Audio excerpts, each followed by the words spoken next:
இரண்டாம் உலகப் போருக்கு பின் ஐரோப்பா கண்டிராத மிக கொடிய போராக கருதப்படும் உக்ரைன் ரஷ்யா போர் 1000வது நாளை எட்டியுள்ளது. போர் துவங்கியது முதல் இன்று வரை 10 லட்சத்திற்கும் அதிகமான மக்கள் கடுமையாக பாதிக்கப்பட்டுள்ளனர். இதில் மரணங்கள் மற்றும் காயமடைந்தோர்களின் எண்ணிக்கை அடக்கம். உக்ரைனிய நகரங்களும் கிராமங்களும் பேரிழவை சந்தித்துள்ளன. தரவுகளின்படி 80,000 உக்ரைன் வீரர்கள் கொல்லப்பட்டுள்ளதாகவும் 4 லட்சம் வீரர்கள் படுகாயமடைந்துள்ளதாகவும் தெரிவிக்கப்பட்டுள்ளது. மேற்கத்திய உளவுத்துறை இறந்த வீரர்களின் எண்ணிக்கை 2 லட்சம் என கூறுகிறது.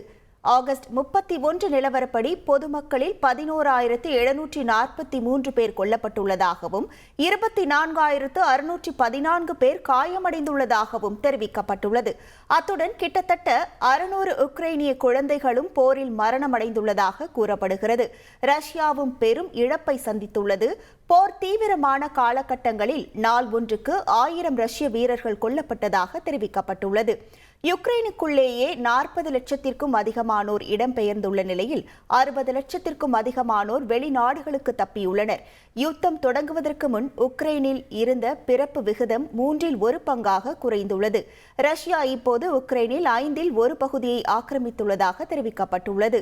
போரால் உக்ரைன் பொருளாதாரமும் பலத்த சேதமடைந்துள்ளது குறிப்பிடத்தக்கது.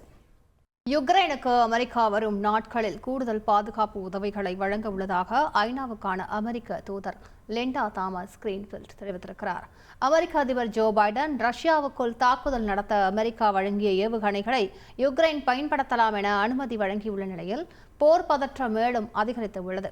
இதை டிரம்பின் மகன் கடுமையாக விமர்சித்திருக்கிறார். தன் தந்தை போரை முடிவுக்கு கொண்டு வர முயற்சிக்கும் நிலையில் பைடன் 3ஆம் உலக போருக்கு வழிவகுப்பதாக கடுமையாக சாடியுள்ளார். செய்திகளை உடனுக்குடன் தெரிந்து கொள்ள உடனே சப்ஸ்கிரைப் பண்ணுங்க.